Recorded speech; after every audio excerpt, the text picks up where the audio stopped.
The flooding situation in Western Germany and in other parts of Europe is still very difficult after the floods in the past few days. It is expected that the German cabinet will present its aid package. We look into the reconstruction efforts, lessons learned, and also what all this means politically, especially as there are just less than 2 months until the all-important federal elections. DW's Thomas Sparrow joins us from Berlin with some updates. So, Thomas, how bad is the damage caused by the flooding, and more importantly, how are authorities planning to help those affected by the devastation? Germany is step by step coming to terms with the vast devastation caused by the flooding in the western part of the country. And only as water continues to subside will authorities be able to exactly determine the extent of the damages, and not only to private property, but also to infrastructure such as roads, railways or bridges. It was reported, for instance, that the damage caused to traffic links could amount to almost 2 billion euros. And this is only one aspect of the catastrophe. Authorities have therefore pledged massive support. The total aid package initially amounts to around 400 million euros, and it's intended to help people deal with the immediate aftermath. Officials also expect to put billions into reconstruction efforts. So, Thomas, what lessons are being drawn to prevent future catastrophes?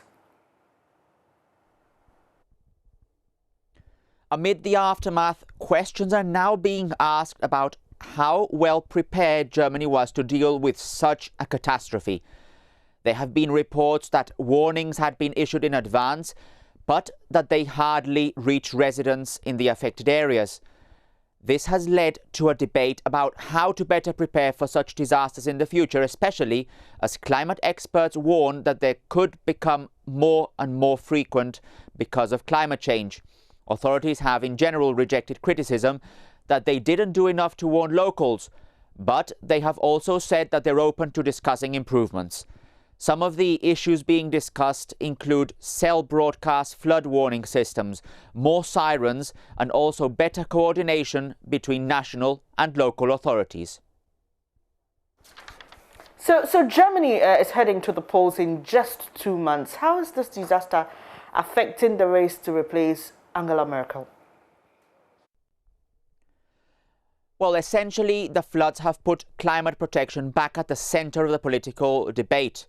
And the floods will probably play a big role in the next few months, especially as Germany prepares to vote in an election that will mark the end of Angela Merkel's era and the beginning of a new one.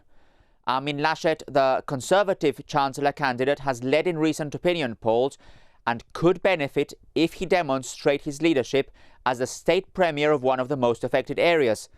But he has been strongly criticized after he was caught laughing enthusiastically in one of the worst hit areas. The Greens, on the other hand, could also benefit, considering their main election topic is precisely climate change. So it's still unclear who will make the most of this politically, and it will certainly be interesting to see how events develop ahead of the all-important September election.